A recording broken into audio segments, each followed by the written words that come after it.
안녕하세요. 바노바의 성형외과 오창현 원장입니다. 오늘은 양악수술에 대해서 이야기해 보려고 합니다. 대부분의 환자들이 양악수술하면 이런 생각을 많이 하시는 것 같아요. 네, 과거에 안 좋은 기억 때문이겠죠? 예뻐지는 붐 때문에 저런 생각을 하시는 것 같습니다. 모든 게 다 해결된다. 이건 수술이 아니죠. 그건 수술이 마술이죠. 안타깝게도 아직까지 양악에 대한 인식이 시간이 꽤 오래 지났음에도 불구하고 크게 달라지지 않았던 것 같습니다. 그런 부분에서 좀 안타까움을 느끼고 오늘은 그런 부분에 대해서 함께 이야기해보고 싶습니다. 양악, 굉장히 어렵게 느껴지시죠? 한자어로 쉽게 표현하면 그냥 양쪽 턱, 두 개의 턱을 의미합니다. 위치아를 담고 있는 윗 잇몸부터 시작해서 위턱, 아래치아를 담고 있는 잇몸부터 시작한 아래턱, 이 양쪽 턱을 합쳐서 양악이라고 저희는 부르고 있습니다. 왜 그럼 턱을 구태여 움직여야 할까요? 그거는 윗턱과 아래턱의 관계가 안 좋기 때문이죠. 사람 사이도 관계가 안 좋으면 굉장히 불편한 일이 많이 생기겠죠? 그건 우리 몸에서도 마찬가지입니다. 윗턱과 아래턱이 좋은 관계를 유지할 때 우리는 적당히 음식을 잘 먹을 수도 있고 턱 관절에도 불편을 주지 않게 됩니다. 하지만 윗턱과 아래턱의 관계가 깨어져 있을 때 건강에 많은 영향을 미치게 됩니다. 따라서 양악수술은 이러한 턱과 턱 사이의 관계를 회복시켜서 우리가 좀 더 건강하고 또한 보다 아름다워지기 위한 수술을 생각하시면 됩니다. 자, 그럼 예를 들어 볼까요? 이분과 같은 경우는 3급 부정교합과 비대칭을 동반한 케이스입니다. 3급 부정교합이라고 하는 것은 동양인에서 가장 흔히 나타나는 형태의 부정교합인데요. 턱이 앞쪽으로 많이 자라나와서 우리는 흔히 주걱턱이라고 부르는 형태이고요. 중심축이 틀어져 있어서 한쪽으로 얼굴이 쏠려 있는 경우입니다. 또한 턱의 위치가 틀어져 있기 때문에 턱 관절에도 많은 부담을 주게 됩니다. 따라서 젊은 나이만이 아니라 나이가 들어가면서 점점 증상이 심해지기 때문에 비교적 양악수술을 많이 권유받는 그러한 경우입니다. 그러면 이분의 경우는 수술이 어떻게 진행되는지 한번 볼까요? 네, 이분의 수술은 화면에서 보시는 것처럼 먼저 위턱을 수평 절골을 했죠. 그래서 이렇게 파란색의 턱뼈를 우리가 원하는 포지션으로 위치를 이동시킬 수 있었고 또 위쪽으로 이렇게 길이도 줄여줄 수 있었습니다. 아래턱을 움직이기 위해서 먼저 턱 관절하고 치아를 두 개의 뼈 쪽으로 골편으로 이제 나눠주는 과정이 수술이고요. 이렇게 하면은 턱 관절의 위치의 변동이 없으면서도 아래 치아를 포함하고 있는 아래 턱뼈를 움직일 수가 있습니다. 앞턱 같은 경우는 비대칭을 바꾸기 위해서 움직이는 케이스고요. 지금 화면에서 보는 것처럼 치아를 담고 있는 위턱뼈, 아래턱뼈를 움직여서 보다 정상적으로 음식을 먹을 수 있는 건강한 교합의 위치로 바꿔주고 있습니다. 앞턱뼈의 위치와 턱선의 울퉁불퉁함을 개선시켜서 얼굴형도 좀 더 보기 좋은 모습으로 바꿔주고 있습니다.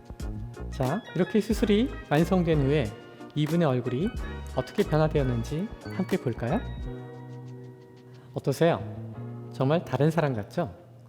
이분은 실제로 턱이 뒤로 이동하고 비뚤어진 부분이 바로잡히고 적절한 길이의 비율을 회복하여서 기능적으로 완벽히 정상적인 교합을 갖게 되었습니다. 그런데 말이죠. 이렇게 양쪽 턱의 균형이 좋아지고 나니 의외로 시각적으로 보이는 변화가 굉장히 크게 되죠. 이것 때문에 양악수술이 마치 아름다워지는 수술이라는 오해를 불러일으켰습니다. 양악수술을 통해서 개선된 것은 안 좋았던 관계의 회복입니다. 그 과정에서 부수적으로 따라오는 게 좋은 얼굴의 이미지와 느낌을 회복하게 된 겁니다. 양악수술과 윤곽수술을 오해하시는 분들이 있습니다. 양악수술은 말씀드린 대로 치아를 움직이는 수술이고요.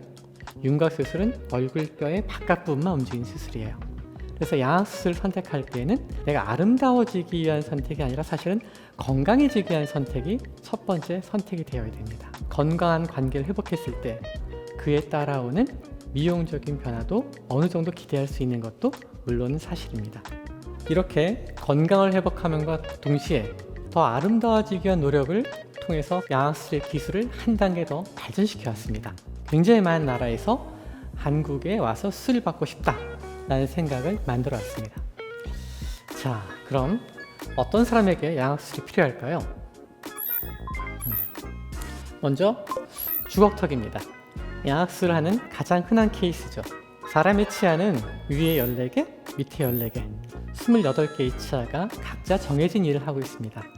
주걱턱의 경우는 아래 치아가 위 치아보다 앞쪽으로 나와 있기 때문에 서로 만날 수 있는 치아 개수가 굉장히 줄어듭니다. 뒤쪽에 있는 어금니만 열심히 일을 하고 있는 거죠. 28명이 해야 될 일을 10명이서 하면 굉장히 힘들겠죠. 주걱턱도 마찬가지입니다. 앞치아를 사용해서 음식물을 먹을 수 없기 때문에 어금니를 과도하게 사용하게 되고 교합이 잘 맞는 어금니조차도 나이가 들면서 수명이 줄어들게 됩니다. 따라서 주걱턱의 경우는 양악술이 꼭 필요한 케이스입니다. 안면 비대칭. 안면 비대칭은 수술이 필요한 경우와 필요하지 않은 경우로 나눌 수가 있습니다. 사람의 얼굴은 실제로 대칭은 아니죠. 좌우가 조금씩은 차이가 나게 됩니다. 하지만 턱 관절에 부담을 주는 턱의 구조적인 변화는 문제가 있다고 생각하는 거죠. 또 하나 재밌는 거는 턱이 비뚤어진 방향과 목의 비틀어짐은 정반대로 지그재그로 틀어지기 때문에 안면 비대칭은 실제로 척추의 건강에도 영향을 주게 됩니다. 따라서 안면 비대칭은 양악수술로서 해결할 수 있는 케이스고 도움이 필요한 케이스라면 하시는 게 건강을 위해서는 도움이 될 수 있습니다. 돌출입. 요거는 사실은 건강과 미용의 경계선에 있다고 볼 수 있습니다. 입이 나와 있는 사람들 중에서는 굉장히 교합도 좋고 건강하고 음식을 잘 드실 수 있는 분들이 많습니다. 그럼 대체 뭐가 돌출입에서 건강과 관련이 있을 것이냐?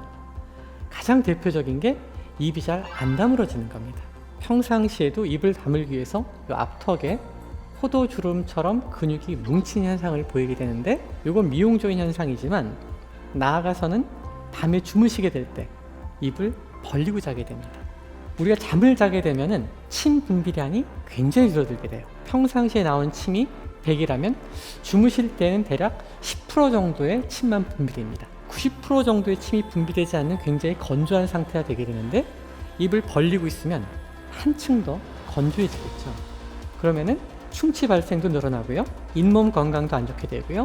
호흡기 건강도 훨씬 더 안 좋아지게 됩니다.